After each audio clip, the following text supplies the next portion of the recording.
In a world where your credit card company decides what games you can buy on Steam, that unthinkable future just arrived. A friend of mine had informed me that Steam was being held hostage by payment processors because they want them to remove pornographic games. And I gotta say, I'm not really too upset because anyone who plays these porn games should be on a list. You listen, if you're gonna have sex with Pikachu, you're on a list for sure. That's got to be somewhere. There's got to be a list of people who want to have orgies with Peppa Pig. We can get into the nitty gritty. I'm just saying that if you want to play games and have sex with the Digimon, you got something going on. Valve, known for its hands-off approach, has added a new rule that would change PC whoa, hang on a second. This says no hate speech that promotes hatred, violence, or discrimination. Okay, all right, now we have a fucking problem. Okay, if you want to be a perv on some kind of sex game, you want to be a little deviant, that's one thing. But if you want to run over hookers in GTA 5 and murder people, I think you should be able to. I think there is nothing wrong with murdering people in video games. That should not be touched. I do love the politics of this. This is like passing a bill where they throw in random shit. Right here it says non-interactive 360 VR videos. So basically, not only can you not be racist, have sex, have violence, but VR games are kind of shit. We want you to make those things better. Forever, not by law, but by the powers of payment processors like Visa and MasterCard. Starting today, Valve updated its What You Shouldn't Publish on Steam section to include content that may violate the rules set forth by Steam's payment processors and related card networks and banks or internet network providers. In particular, certain kinds of adult-only content. This seemingly vague line has already been used, as SteamDB has reported the removal of a bunch of games, mainly the ones with incest themes. While Valve incest. Okay, again, all right, listen.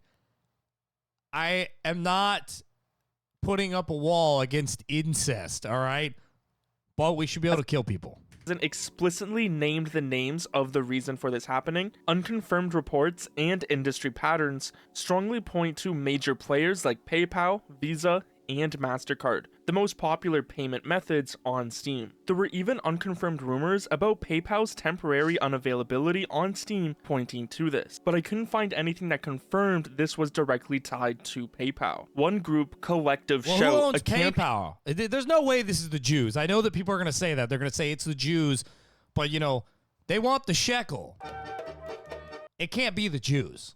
For women seems to be the ones mainly responsible, having released several articles and open letters to these payment processors making claims about the games on Steam just within the last few days. So as these companies took note of this letter and told Valve they were going to leave the platform, Valve was left with adding this rule and giving these payment companies a bunch of power over Steam. This new rule is important because it's not just a small tweak, it's a fundamental change to Steam, as now these payment processors or other companies like internet providers have direct influence on Steam and what games are allowed on the platform. For many, this is a big worry. If payment companies can decide what adult content is allowed, people are asking, what stops them from deciding about other things next? This is where we get into a slippery slope, where one small change could lead to much bigger, unwanted changes down the road. Now, it's important to understand that Valve was likely left with very few choices in this situation, as not listening to the payment processors would have led to them removing their services from the platform, which is what many have reported happened already by PayPal shortly before this rule was added. Now, to truly understand how big this change is, we need to look at Steam's past. This isn't about the specific adult games taken down, it's about a complete reversal of Valve's long-standing, hands-off approach to moderation. Before, Steam allowed a lot of games on the platform, Steam's always been about as it wasn't incest outright and illegal. violence. The main times Valve would take down a game were if it had some malware inside, broke one of the very few Valve rules, or a specific government requested to get it removed. Valve's position with moderation and the relaxed rules led to Steam having a large number of adult games and sometimes other controversial content. This position Valve had brought them a bunch of complaints,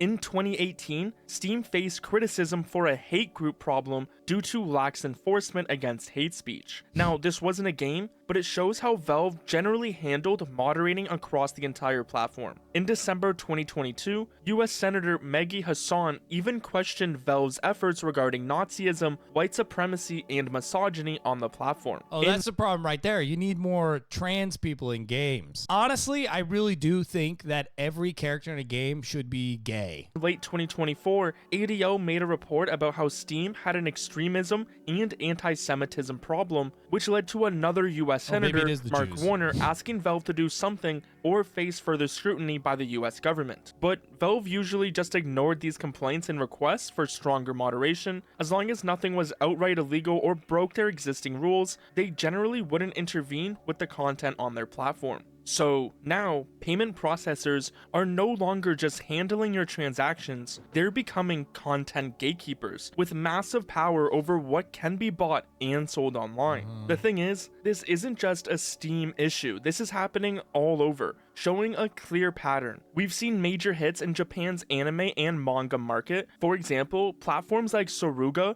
and Manga Library Z were forced to remove adult content or even shut down because payment processors demanded it. Another Japanese platform, DL Site, even tried to fight back, temporarily blocking Visa and MasterCard to keep its adult content available. Just this year, payment processors in Japan started holding back money from adult game creators on Steam. This was such a big deal that it led to an official investigation by the Japanese government into these payment companies and their practices. It's not just Japan either. OnlyFans in 2021 famously announced that they would ban all sexual content because of pressure from their payment processors, until they reversed the decision. Patreon too has faced similar issues in the past. So as we're seeing with Steam's new rule, this isn't just Valve's problem. It's a widespread issue showing how these powerful payment companies like Visa and MasterCard are deciding what gets sold and what doesn't across the internet. The thing is, now we're seeing this first step. If payment processors can now influence certain kinds of adult-only content, the real question is, where does it stop? This is the big concern for many people. If these powerful companies can block one type of content today, what prevents them from moving on to other types tomorrow? Could it be games that talk about different political topics? What about games that tell stories some people might find controversial or challenging? Could they even push for changes on games that don't fit certain beliefs, even if they're perfectly legal? The door is now wide open. Before, Steam decided, but with Valve's new rule, these payment processing companies and others like internet providers now have a huge say. Yeah, I think the problem that we have right here, this is a problem right here, is that this is super vague. Content that may violate the rules and standards set forth by Steam's payment processors and related card networks and banks or internet network providers. What does that mean? To me, that sounds like they're moving the goalpost. It could be one thing for one processor and another thing for their. You might have a payment processor who wants you to rape Pikachu, you know? And you might have another company that doesn't like that.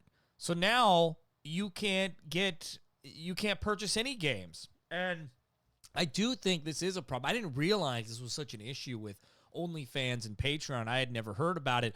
But I'm getting very similar vibes to, do you guys remember the trucker protests up in Canada where they started ceasing people's bank accounts? They were closing them down. That's scary. That is very scary. I certainly hope we don't ever run into that. And I know I joke a lot. I talk a lot of shit. I'm just having a good time. Listen, I would rather pretend to be a bad person than actually be one and have sex with animals in video games like some people. But I am just joking around.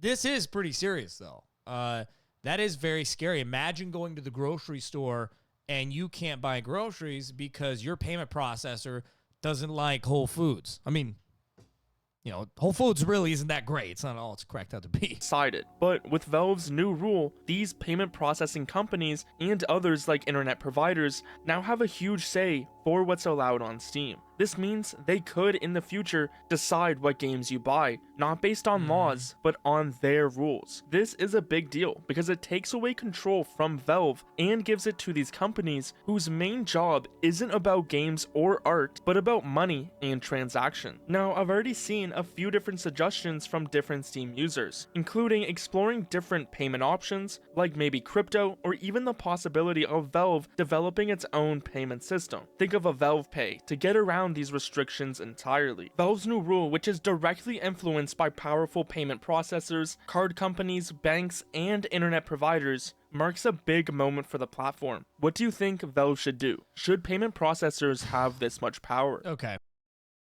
So I've read up a little bit on this, and I have seen that some of the issues stem from these payment processors not aligning with these games due to, religious reasons. And all I have to say to that is, for every Christian or Muslim person who will not... So I have done a little bit of research into this, and I have seen that some of the reasons these payment processors do not align themselves with some of these games as well, because, it's fucking weird to have sex with animals, but just overall is because of their religious backgrounds. And what I have to say to that is, for every Christian or Muslim payment processor that will not work with Steam, there is a Jew somewhere that wants the shekel. The best thing for Steam to do in this scenario, truthfully, is to hold their ground, stand their ground. There's always going to be someone out there who is willing to... It's really not even a risk. I mean, it's a fucking gold mine. So there's going to be a company out there that's willing to put up with this and not care and focus on the money, because they're going to make money. I certainly hope that Steam does not dig themselves down into a deeper hole, because it kind of seems like that by putting that statement on there. And I'm not sure if they're... I don't know if Steam has always had, you couldn't be racist. I mean, my God, this whole time I had no idea. What I would like to say is, Valve, if you're watching this, you have to bomb the Middle East. No, that's probably too far. Just stand your ground. Don't let these payment processors bully you around.